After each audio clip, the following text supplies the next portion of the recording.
Merci Monsieur le maire et bonsoir à toutes et tous.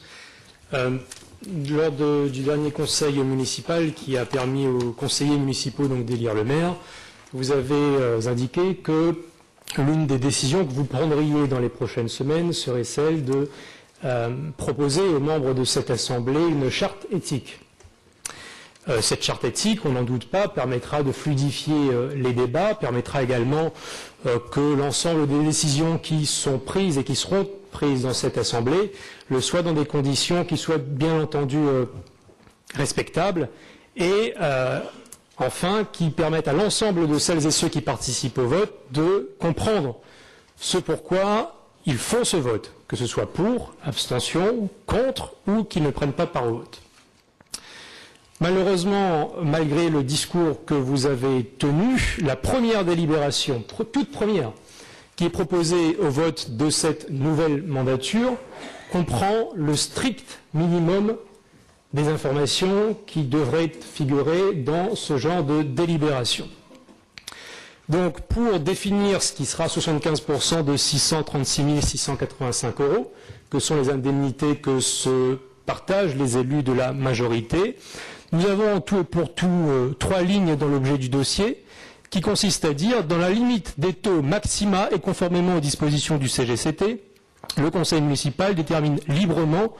le montant des indemnités allouées aux maires, aux adjoints et aux conseillers municipaux. Le librement, d'abord, est une formulation qui est sujette à caution, puisqu'en réalité, l'article qui est cité plus loin dans la délibération qui nous est soumise fixe des seuils maximaux qui ne peuvent pas être dépassés, et ces seuils maximaux ne sont pas rappelés dans la délibération que vous soumettez aux voix. Ça, c'est le premier point. Le deuxième point, vous indiquez dans cette délibération des taux d'indemnité, 120% pour le maire, 55,24% pour la première adjointe, 40,01% pour la deuxième, etc., etc., sans préciser à quoi s'applique ce taux. Et à aucun moment dans la délibération qui nous est proposée au vote ce soir, on sait quelle est la référence. Alors évidemment, pour ceux qui font du droit, ou pour ceux qui n'en ont pas fait mais qui lisent le Code général des collectivités territoriales, ou tout simplement ceux qui vont chercher de l'information sur Internet, on voit vaguement ce à quoi il est fait référence, ou l'indice 1015 de la fonction publique, ou l'indice majoré 821. Mais ce n'est qu'après moult recherches qu'on finit par trouver à quoi s'appliquent les taux qui sont proposés au vote des conseillers municipaux. Alors, personne ne doute autour de cette table que les élus de la majorité ont été informés précisément de la façon dont les taux maximaux sont déterminés, d'une part, qu'il s'agit d'une stratification par population, d'autre part, que le maire normalement ne peut pas dépasser 110% du taux maximum, que les adjoints normalement ne peuvent pas dépasser 44% du taux qui est proposé, mais qu'enfin, bon an, mal an, on réussit toujours à déterminer des seuils et des seuils maximaux et d'autres dérogations à la loi qui permettent finalement que le maire soit à 120% plutôt que 110 et que la première adjointe soit à 55 plutôt que 44. Mais nous réitérons, et je réitère le message selon lequel, si la charte éthique que vous souhaitez proposer au conseil municipal est bien l'idée que vous souhaitez développer dans ce conseil et dans cette mandature, alors il ne faut pas attendre que cette charte éthique soit proposée dans cette assemblée, lue et décidée, pour mettre en œuvre ce que vous voulez faire, mais il faut l'appliquer dès la première délibération en informant les membres de cette assemblée précisément dans le texte et dans l'explication que vous en donnez de quoi il en retourne. Donc cette délibération, sur la forme, ne convient absolument pas au minimum que des conseillers municipaux sont en droit d'attendre dans cette assemblée. Évidemment, les conseillers municipaux de la minorité ne sont pas du tout satisfaits de cette rédaction. Je ne doute pas que, de votre côté, ces informations-là sont calculées, explicitées, ce qui permet aux maires d'obtenir une indemnité mensuelle de 4 500 € et des poussières,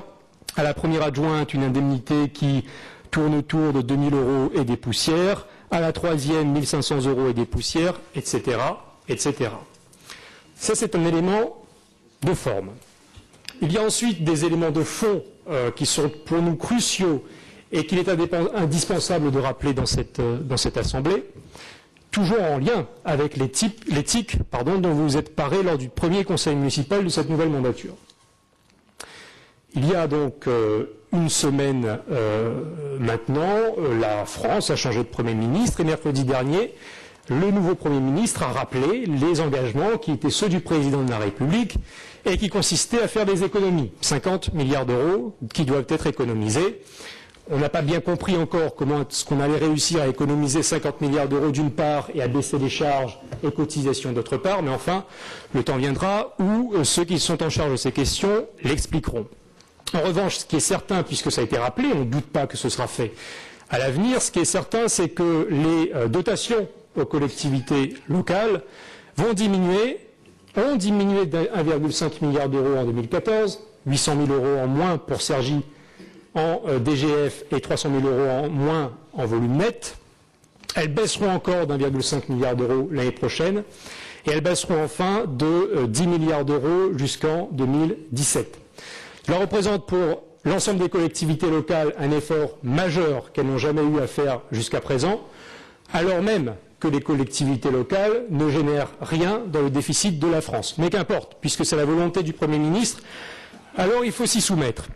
Il faut se soumettre donc à cette réduction de 10 milliards d'euros des dotations aux collectivités locales.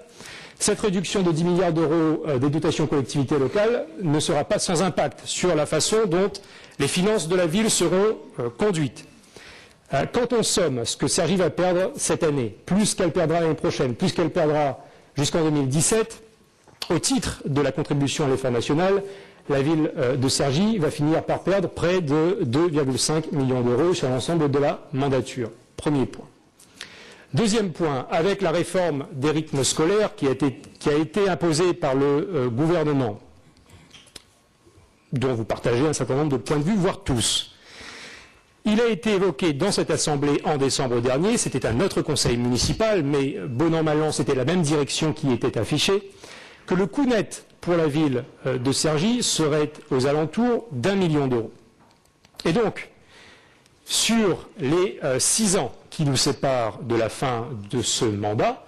il y a un manque à gagner pour la ville de 6 millions d'euros qu'il faut donc rajouter aux 2,5 millions d'euros de dotation en moins que l'État va distribuer aux collectivités locales et à celles de Cergy en particulier. Et donc on se retrouve sans que vous n'ayez pris pour le moment encore aucune décision budgétaire ou financière, avec un déficit conséquent pour la ville de Cergy, puisque sans avoir pris encore aucune décision pour le moment, il vous manque 8,5 millions d'euros. Alors, nous avions fait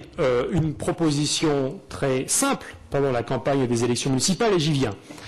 Mais si votre idée, c'est de dire, ce que vous avez fait dans un long laïus à une chaîne locale d'information, que vous n'augmenteriez pas les impôts, sauf si les conditions nationales vous y obligez, mais que vous n'avez pas l'intention de le faire, même si vous ne pensiez que ce n'était pas nécessaire, tout en considérant qu'après tout, peut-être que vous le feriez. Bon. Personne n'a compris ce que vous souhaitiez dire à ce moment-là. Mais mettons que votre idée était de dire que vous ne souhaiteriez pas augmenter les impôts. Alors, puisqu'il vous manque aujourd'hui 8,5 millions d'euros, il vous faut faire des économies.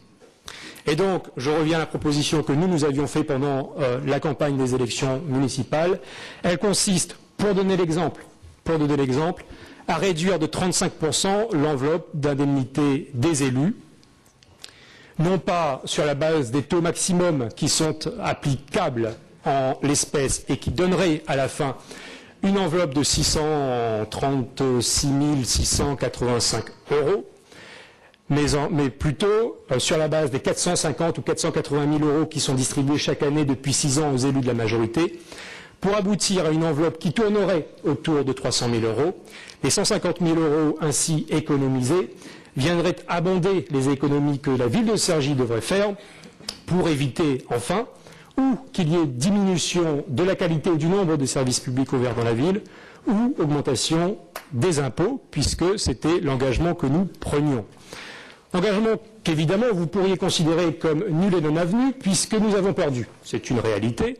Nous avons perdu, certes, mais nous avons perdu, comme vous le savez, et vous avez vu les chiffres comme nous, dans une fourchette qui est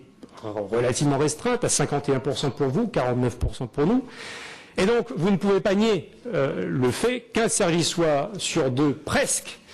ait considéré que les propositions que nous formulions étaient en adéquation avec ce qu'ils attendaient, et donc que la réduction de l'enveloppe d'indemnité des élus que nous proposons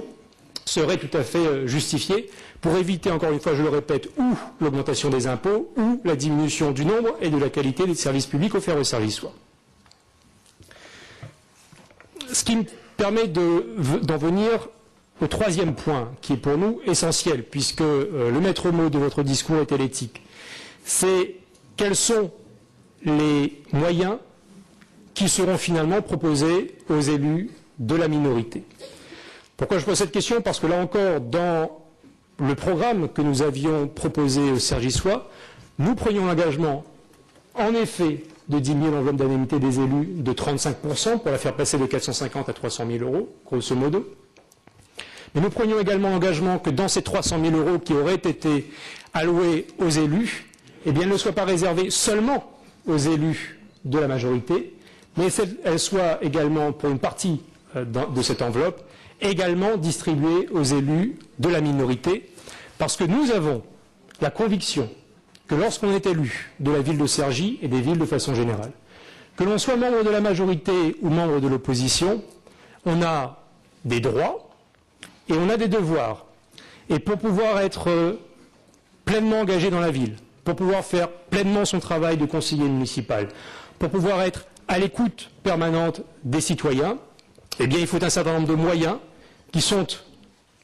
votés ce soir pour les élus de la majorité, qui sont refusés à ceux de l'opposition. Et de façon plus générale, nous ne savons pas aujourd'hui